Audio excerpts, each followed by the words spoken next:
it turned out John Bowe on pole. Now, what that means is that he will start from pole tomorrow for race 2 alongside his old mate and teammate Stephen Johnson, with Eddie Abelnica and Ryan Hansford next.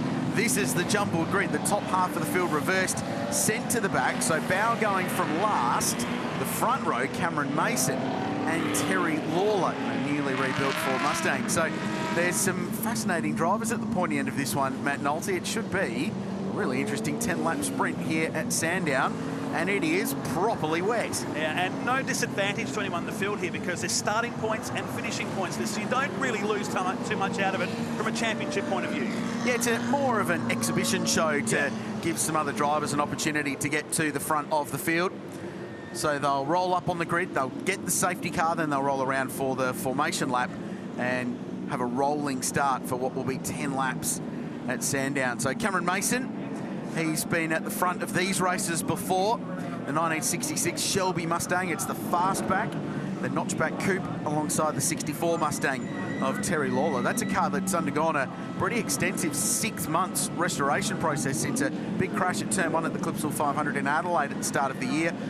Great to have Terry back on the racetrack this weekend. Brad Tilley's team in Sydney has been responsible for piecing that car back together. So the cars will head off in just a moment here, but the rolling start as we get accustomed to with Touring Car Masters, much wilder in these conditions. And how's the shot of that looking back towards Melbourne? Dark clouds. We're expecting fine conditions later in the weekend, but we expected this kind of weather today. Vodafone Porsche safety car leads the field away. I wonder how many times we'll see that this weekend. Hopefully not too many. You're cursing this early. I just roll in for these races, Matt, and roll out again, so I don't have to deal with it if it comes out again. I hope not. I hope we have a clean 10-lap sprint with some new names and faces at the front of the field, having an opportunity to lead the pack around. And Graham Alexander in the HT Monaro, the second row of the grid, so he'll be competitive. Melinda Price starts this one from P5 on that 20th anniversary of her debut in the Sandown 500. So our trophy race looks something like this. Cameron Mason, keep the excitement levels down as much as he can before we head to Newcastle. Later this year, we'll start from pole position. Terry Lawler on the front row. Graham Alexander and Jeff Fain will be on the next row. Melinda Price back in the field this weekend alongside Wayne Mercer. And already Alexander has spun in the background of that shot. Darren Bill, Bob Wisely off the 4th row. Mark King and Adam Bresington will start at row number 5 as we've got a traffic jam up at turn number 3. It's like the Monash Freeway last night trying to get back into Melbourne. That's pretty busy. They'll all regroup and grid up on the back straight. Still half a lap to go. So Cameron Mason has got a bit of history. We'll just take a look at this. Third place car on the formation lap. There's an indication of how dicey this surface is. Wayne Mercer quick to pull his car up there, and Linda Price going, okay, I'll go through. There's an ugly concrete wall on the left-hand side. You can see from that shot, it's got much heavier out there all of a sudden. This is going to be dicey. They need to get it racing to start clearing some water away with 20 cars pumping water off the racing line. It might keep these conditions raceable, but they sit still for too long. The track's going to flood the way it's tearing down at the moment. We saw this midway through that Dunlop Super 2 Series session just before. Really heavy downpour, but it's been like this all day, man. In 10 minutes, it'll be bright and sunny, and you'll be taking the jacket off. But one thing the drivers have been saying is how quickly it's drying over the course of today, and even yesterday when drivers were out doing their track walk, that within half an hour of a torrential downpour, the track was quite dry and definitely slick tyre worthy. So it does dry very quickly here. Mark King decided to stay. Yeah, look at that. That is pretty graphic out there right now. The sun's out to the left-hand side here on the main straight, but it's dark and gloomy, and even a rainbow starting to appear down at turn number 3. Sandown produces everything when we go motor racing here in September. I'd like to point out I'm an eternal optimist. You are. That it will dry quickly. So here we go. Cameron Mason has technically won one of these races before in Adelaide a couple of years ago, but had it stripped from him afterwards after a restart infringement. So he's got some unfinished business in these reverse grid TCM affairs. Watch for car number 3, right of screen on the front row. And down they come to take the green flag. Turn number 1 is going to be where it's at here on lap number 1. It's a slow build-up. They're cruising along here. Or are we going for another lap, maybe? No, we're coming to the green flag now. I held my breath. But turn number 1 is going to be dicey. Watch the the guys in the back. Look at John Bowe just hanging back there. He's anticipating some action down here in turn number 1. But Mason and Lawler will go side by side, albeit at maybe 60 kilometres per hour into turn number 1. And Jim Richards doing exactly the same thing in the Falcon Sprint, just hanging off the back of the field. Let everybody sort themselves out and then worry about working your way forward. Now, Lawler going on the outside. Now it's Jeff Fain who spins. The run into turn 4, everyone will check up, and they've all done a good job of avoiding any contact as they go into 4. Nicely done. They'll clear that under a local yellow, and Jeff can get that car refired and race on. Graham Alexander stretches the legs. Here's the view from Bressington. View? Yeah, left-hand side is a glimpse of the car next to him. And Alexander will have to back out of this one and slot back in behind the white line transport entry of Adam Bressington. Yet to win a race, but tied on points in this year's Touring Car Masters Series. But Cam Mason has got a bit of a margin here. The Nova Castrian looking good here on lap number 1. Well, this has been a very good opening lap for Adam Bressington. He's already got himself to 3rd place. He's got 9 laps left to pass 2 cars that he should be quicker than. So this is a really impressive start. Could he be looking down the barrel of his first TCM win? And even though he pays the same points for starting and finishing, so it won't change the deadlock he's in with John Bowe in the championship, it will be a big motivational boost for that team who felt like they'd be strong in the second half of the season. Look at the gap back here to Tony Karafalowski with Melinda Price and Stephen Johnson on his way through the field from the back. Is up to 8th position. Wayne Mercer, look at the spray coming off Cam Mason's car down to turn number 1. As down the inside goes Adam Bressington now to the Gulf Western Oils entry, moves up to 2nd place. And that is heavy, wet conditions. We were optimistic about it drying, but the sun's out at turn 1. So let's have a look. It's not a 3-hour race, though. It's crazy. So that was just Jeff Fain in the Queensland-based Chevy Camaro 1970 IROC spec car, just had the spin on his own. This is Bressington. So how much gain did he get out of this? Well, not much, because he was already P4. Oh. Yeah, just on that bit of kiss on that outside curb there and spun the car around, kept it out of the fence and did a nice job. Meanwhile, the 2 Mustangs were still wheel to wheel. They went wheel to wheel through full corners in sopping wet conditions and got out of it without a scratch. Lawler was lucky up on that curb on the exit of turn number 3. He's got Adam Garwood chasing him here back in that white Tirana, car number 12. And there's Graham Alexander just settling into a bit of a rhythm. Johnson has cleared Tony Karafalowski now through the turn 6-7 region down to Dandenong Road corner here on lap 2. And Mason's gap, 2.6 seconds. We jump on board with the man who runs in 2nd. And there is the leader just ahead. It's much less than 2.6 seconds now. Bressington really smooth. Just listening for wheel spin there on the exit of that final corner. It's really bumpy and slippery there. So trying to put 650 plus horsepower down is difficult in any car, let alone one of these, which are chronically under tired. And look at Meso's car moving around under brakes into turn 1. Just trying to get it stopped. But this little Shelby Mustang performing well, and the driver's doing a nice job. 2nd generation racer, son of 2007 Touring Car Masters champion Steve, who's in the paddock again this weekend, avidly follows his boys racing. Cam didn't follow the traditional path into the sport either. He started racing in Touring Car Masters, running a Datsun 1600. Wow. In the junior category, I suppose, racing a little Alfa Romeo and a Ford Escort in that class a couple of years ago, and then stepped up into his dad's car and ultimately just bumped him out of the seat. Steve hasn't had a look in since. 2nd place last time the trophy race for Cam Mason. I mean, he's been starting up the front for most of these trophy races all year long, like this guy has too. He's picked up both his race wins in the trophy races. Speak of Adam Garwood, the teenager from Tasmania, aboard this newish Tirana, which was built in 6 months. A bit of testing at Simmons Plains before it debuted at Clipsal this year.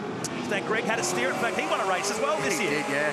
The Ford Capri has been a front runner in that team. Down the inside, Garwood having a big look on Bressington, who needs to leave a little bit of room there. Good racing. So Garwood's thing is fast at the moment. And that gap stabilised too. Mason's still got, it's actually up to 3.3 seconds, so he's pulled margin on these 2. Well, they're squabbling and Garwood's gone through. Yeah, watch the 95 car stretch the legs. The Tirana's good in the corners. But it's better under brakes as well. So more straight line speed for the Camaro. But the Tirana will be better mid-corner and better under brakes. So Garwood using his car advantage, and he's dropped it. Just as we were talking up his performance, Matt. runs it off the road at turn 1 and surrenders that spot again. Almost to Bressington. They're wheel to wheel. So we didn't lose much there. And they'll stay side by side until turn number 3. Will try to switch back and set himself up for another drag race along this long back straight at Sandown as they squirm their way in these slippery conditions. Wayne Mercer ahead, but he's going a lap down. Race winner in the Touring Car Masters Series as well. Bressington had a big slide coming out of turn 4, just really struggling to put power down. Big wheel spin, and that allowed Garwood to get the margin. But it's now 4.3 seconds to our race leader. So big gap. While all that was going on, let's have a look. Watch the little white Tirana. Under brakes, under the Wilson security sign. Just never gets the car turned in. Fortunately didn't run out into the grass. Used that concrete apron on the outside of turn 1. And ironically in these conditions, there's probably a bit of traction out there where all the marbles have been collected over the course of the day. So it actually almost worked to his advantage. This is good, hard racing though. And no contact again. Great heads-up driving between these pair. He drives with an old head, doesn't he, Adam Garwood? Yep. As the wheel spin through 2 gears. He's been very feather-like with his throttle application at turn number 3 out of Bressington. I love this category. Gets Garwood up to second place now. Big scramble for positions here. They're 3 wide heading down. You can exclude the 74 car out of this argument. Tony Karafalowski on probably the wrong side here going into turn number 1. He'll just pull the Tips Warehousing number 88 car up into turn number 1. Fighting with Graham Alexander here for 6th. Both having really good races. Storming up behind them though is Ryan Hansford, who's the fastest guy on the racetrack. Here's Mark King with a big lose. It's a renter. It's a renter. Straightens it. They've put so much time and energy into that car. I reckon they own half of it now. There's a lot of White Line Racing Camaro underneath that HQ Monaro body shell now. So we're talking about Hansford. He's fine. He's up to 8th place. He's got Abel Necker and Bauer behind him. JB off the back of the grid up to 10th. Halfway through this race. Meanwhile, Stephen Johnson 4th, and he's flying as well. He's closing in on Adam Bressington. There's less than a second between the pair of them. Mason's gap is down to 1.4, so it's all closing up. This is the fight for 3rd. Johnson all over the back of Bressington now. We saw JB flashing the lights in the background of the Wilson Security Tirana. He's 10th at the moment, chasing Eddie Abel-Nika, but this is your battle for 3rd and 4th. Johnson, the man, on a mission here at car 17. They'll go side by side at the halfway mark of race number 1 of the Touring Car Masters here at Sandown. Adam's really struggling for power down, so he's comparatively, especially with Garwood and Johnson there, it was a clear example of how he's just not getting the horsepower to the ground, and Johnson able to drive past him on corner exit. And this is now the battle for the lead. There's a spinning Darren Beale in front of these two, so there'll be wave yellows up here at turn 3 and 4 while they negotiate the slower car. Nice job by Beale to get that car out of the mud and grime on the outside of turn 2 and 3, but now blue flags will be waved at him as we let Mason and Garwood, 1st and 2nd, separated by less than half a second here on lap number 6. There's 2.5 seconds back to Johnson, who has time in these conditions. So Adam Garwood, a 3-time winner in Touring Car Masters. The guy in front yet to win. They both might be denied by Stevie J. The WM Waste Ford is storming up behind them. So as the track gets better, the regular front runners in Touring Car Masters are working their way to the front. So there's the leading group, all 4 locked together. Behind them is Karen Folosky in 5th place. Terry Lawler still running really well in 6th off the front row. And Mason now feeling like he needs to defend and cover his line into that final chicane. Absolutely under siege. Johnson, watch the yellow and green Mustang out of the final turn. Garwood will try and block any attack. Johnson might go with him, or he might split him down the middle here. He's going for the middle. He will absolutely be loving this, Stephen Johnson. This is the kind of stuff he revels for since he's joined Touring Car Masters, racing now for pure enjoyment and to build this team. Garwood goes to the lead, but again goes wide at turn 1. This time doesn't go all the way off the road. It just opens the door a little bit for Cam Mason, who's now got the red Shelby Mustang with that iconic Dale Earnhardt spec number 3 on the door up behind the Tirana. This is great, and still a lot to play out. Lap 7 of 10, 4 laps to go. And it's been on since the green flag in very tricky conditions at Sandown. Johnson stretching the legs now. The WM Waste Mustang on the back of Mason should slide up the inside by the time we get to the top of Dandenong Road here. He's got more horsepower than that earlier model Mustang behind him. 5 litres versus 5.8. 302 v 358 cubic inch Ford power plants there. So that was cubic inches doing the work for Stephen Johnson. They both got a pretty good run out of turn 4. So now just 1 to go. 3 laps to go next time by. Garwood in the Tirana. Bit of a dab hand at winning these reverse grid races. His first one came at Winton last year, where he defeated one Glenn Seaton in a last lap challenge. So Stephen Johnson won't worry him too much. A little bit of traffic. There's Bob Wisely. Now that is the most retro round retro car you could have here this weekend. A retro Tirana with a retro livery on its own. Does it all year long. It's great. It's fantastic. Kind of a 7 just pulling past to let the leading pack go through as Johnson starts to reel in the number 12 Tirana. It's less than 1 second as we start lap number 8. So they had word through that someone showed Bob Morris a picture of Bob Wisely's car and absolutely loved it. Thought it was brilliant that someone would go to the effort of putting together that tribute livery to that amazing Bathurst victory. Might not be an amazing victory for Garwood.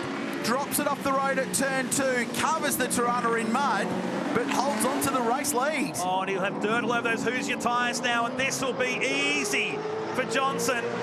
He rounds him up and goes past the teenager to take the lead here on the back straight. Huge moment. Lucky to get away with that car pointing in the right direction, I think, Adam Garwood. And capitalising on that was Stephen Johnson. So check this out. Turn 2.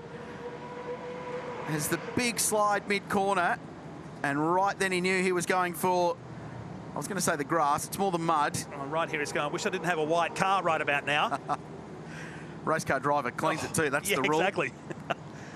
Just bounces that car through. I thought he was probably lucky and very good to hold on to the race lead. But, of course, that affected his run coming out of turn 4. And Johnson now out in front. This is Jason Gomersal, the big mate Tirana. How's the deflection? The left rear. Yep. Well, he's got some opposite lock on as well. There's a bit going on in that replay. Hoosiers are crying enough down there at turn 2. He's having a quiet race, isn't he? Back there in 11th position. Man, he got pole position earlier this year at Winton. Now Garwood has not let go here at Johnson as he resets and looks to attack the back of car number 17. 2 laps to go here at Sandown. Do you know, mate, it took a few races for these trophy events to settle down. There was a lot of damage, bit of carnage in the early ones, but since everyone's got a hang of these races and give themselves racing room on those opening couple of laps, these races have been absolutely spectacular. They've brought new people to the front, but more often than not, it's the fast guys that work their way through and win anyway. They've all been a big tick for me this year. We've had some damage in TCM, but not in these races. Not massive damage anyway. No one goes out there to intentionally hurt one of these cars. It's just what happens in these kind of races, but they've been well behaved. For the most part this season, as Terry Lawler, that car looks immaculate. You never thought that car was caught up in a big crash in Wakefield Street in Adelaide earlier this year. It's about 4 feet shorter when that happened too. Huge work for Brad Tilley, the Tilley Automotive crew up there in Sydney's Northern Beaches. They've put a lot of effort in to get that car right, and Terry was very keen to go. Johnson is keen to get out of the corner and still struggling for grip as he comes across the line, sets the fastest lap and starts the final lap. Race winner early this year, and that's the glass just popping out of the plastic glass at the side of Ryan Hansford's car. This little bit of fresh air inside the multi-spares entry for Peters Motorsport. Next Kerry McMahon car they purchased at the start of the year. Stop it from fogging up. Yeah. It's one way, bit of aircon. Oh, Garwood is going to go again. And driving too hard now, perhaps. I was just about to say, he hasn't let Johnson go. He's done a really good job in managing that margin. So if there was one little trip up from the Ford Mustang in front, he would have been able to pounce. But unfortunately, that little mistake just saw him run wide and lose the spots. Bressington. He's 4th. He's chasing Mason. Final spot in the top 3 in this race. Gee, it sets up for 2 great races to come with points on the line. Can't wait. And this round, the championship absolutely poised on a very delicate knife's edge going into the final couple of races. We're at Mount Panorama next for TCM.